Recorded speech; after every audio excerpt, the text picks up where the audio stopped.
You pick up your phone. Just for 2 minutes.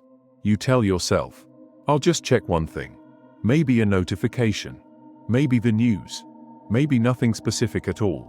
Just a quick scroll. And then, something catches your attention. So you scroll a little more. And a little more. And before you realize it, 40 minutes are gone. Sometimes an hour. Sometimes more. And when you finally stop, you don't feel better. You feel drained. Heavy. Restless. Almost empty. Like something has been taken from you, but you don't know what. That experience has a name. Doomscrolling. And it's not just a bad habit. It's a psychological loop. One that is quietly reshaping your attention, your emotions, and your sense of control. The term doomscrolling became popular during the COVID-19 pandemic, a time when the world slowed down. But information didn't. People were stuck inside their homes. Uncertainty was everywhere. And naturally, they turned to their phones, searching for answers, searching for clarity, searching for something that would make them feel safe. But the more they searched, the worse they felt, because the information never ended. There was always another headline, another update, another crisis. So they kept scrolling, not because it helped, but because stopping felt harder. And that pattern never really disappeared. It just evolved. Today, you might not be scrolling through pandemic news, but the loop is still there. Reels, short videos, comments, endless content, different form, same trap, and it doesn't always look dangerous. Sometimes it feels normal, harmless, even productive. You tell yourself, I'm just staying informed. I'm just relaxing. I'm just passing time. But underneath that, something else is happening. Something you don't notice immediately. Because the change is gradual, subtle, almost invisible. Until one day, you realize your attention feels different, shorter, more scattered, harder to control. So why is it so hard to stop? Why does something so simple feel so powerful? The answer begins inside your brain. Most people think they scroll because it feels good, but that's not entirely true. What drives the behavior is anticipation. Your brain is constantly asking, what's next?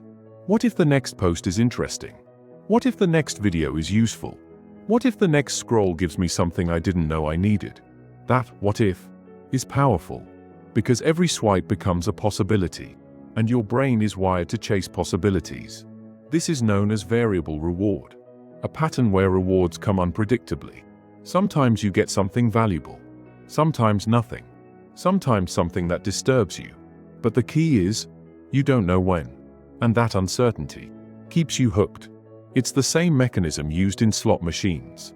You pull the lever, not because you expect to win every time, but because you might, and that might is enough. Now think about your phone. Every scroll is a pull of that lever. Every swipe is a bet, and your brain keeps placing those bets again and again. At first, it feels harmless. Just a way to pass time. But over time, the pattern strengthens. Your brain begins to expect stimulation. It begins to rely on it. And slowly, without you noticing, your baseline changes. Silence feels uncomfortable. Stillness feels boring. And your mind starts searching for something to fill the gap. That's when the scroll becomes automatic. You don't decide to open your phone. You just do. You don't decide to keep scrolling. You just continue, because the loop is now running in the background. And this is where it becomes deeper. At first, scrolling feels like stimulation, something to engage with, something to enjoy. But slowly, it becomes something else. It becomes escape. You're no longer scrolling because you want to. You're scrolling because there's something you don't want to feel. A discomfort, a thought, a feeling you haven't faced. It could be boredom. It could be stress. It could be loneliness. It could be uncertainty. Or simply, the silence of your own mind. And instead of sitting with that, you reach for your phone. Not consciously, but automatically. The screen becomes a barrier. A thin layer between you and what's happening inside you. And for a moment, it works. You feel distracted, occupied, removed, but not restored. Because your mind isn't actually resting. It's just shifting from one form of discomfort to another. And that's why, when you finally stop scrolling, everything comes back. The same feeling you were avoiding. But now, it feels heavier. Because you didn't process it. You postponed it. And postponed feelings don't disappear. They accumulate. There's another layer to this. Something subtle, but extremely important. Most things in life have an ending. A book ends. A conversation ends. A meal ends. A task completes. And that ending gives your brain closure. A signal that says, you can stop now. But infinite scroll has no ending. No boundary. No natural stopping point. You could scroll forever, and nothing would stop you. So your brain keeps waiting for closure, but it never comes. And as a result, you don't stop. Not because you lack discipline, but because the loop was never designed to close. And that's what makes it powerful and dangerous. Because it feels like a choice, but behaves like a system you're inside, without fully seeing it. And the longer you stay in it, the harder it becomes to step out.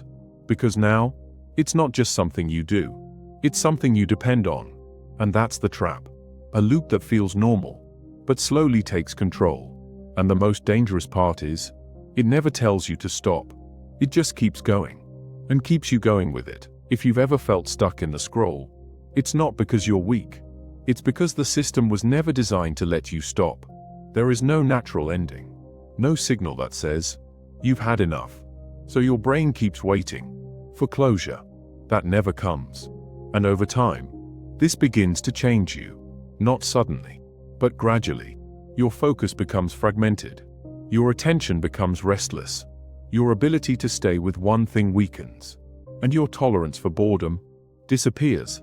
You start needing constant stimulation, constant input, constant distraction. And without it, you feel uneasy, uncomfortable, almost incomplete. This is where the impact becomes real. Because now, it's not just about scrolling. It's about how your mind functions. Your ability to think deeply reduces. Your ability to sit still becomes harder. Your ability to be present starts to fade. And without realizing it, you carry that restlessness into every part of your life. Work becomes harder. Reading becomes difficult. Conversations feel shorter. And your mind keeps drifting back to the need for stimulation. This is how the loop extends beyond the phone into your life. But there's something important to understand. This is not permanent. And it's not unchangeable. Because the same brain that adapts can also readapt. The same system that learned the loop can learn to step out of it. But the shift does not begin with force. It begins with awareness. A simple moment of noticing. The next time you reach for your phone, pause, just for a second, and ask yourself, why am I reaching for this right now? Not in a judgmental way, but in an honest way. Maybe you're bored. Maybe you're stressed. Maybe you're avoiding something. Maybe you just don't want to be alone with your thoughts. Whatever it is, name it. Because the moment you name it, you see it. And the moment you see it, you create distance from it. You're no longer inside the loop. You're observing it. And that changes everything.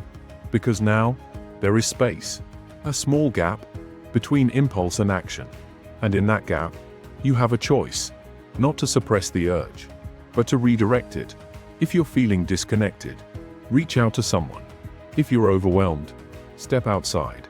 If your mind feels noisy, sit quietly, even for a minute. If you feel restless, take a walk. Let your body move. Give your system another way to process what you feel. Because scrolling was never the real solution. It was just the easiest one, the fastest one, but not the most effective one. And the more alternatives you build, the weaker the loop becomes. Not instantly, but gradually. Because change like this doesn't happen in one moment. It happens in many small moments. Moments where you choose awareness over automatic behavior. Moments where you choose presence over distraction. Moments where you choose discomfort instead of escaping it. And slowly, those moments add up.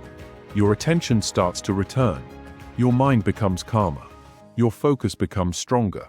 And the urge to scroll loses its intensity. Not completely, but enough for you to feel in control again. We live in a world where content is infinite, but your attention is limited. And where you place that attention shapes your life. Every hour you spend unconsciously scrolling is an hour taken away from something real, something meaningful, something that could actually fulfill you. The scroll promises connection, but leaves you lonelier. It promises information, but leaves you overwhelmed. It promises relief, but leaves you numb. And over time, that trade becomes costly, because you're giving away your attention without getting real value in return. But here's the truth. You can take it back, not all at once, but step by step, moment by moment, choice by choice, awareness by awareness. So the next time you pick up your phone, pause, just for a moment. Notice the impulse. Notice the feeling behind it. And ask yourself, is this what I really need right now? And if the answer is no, choose differently, even if it feels uncomfortable, even if it feels unfamiliar. Because that discomfort is part of returning to yourself. And the more you practice it, the easier it becomes.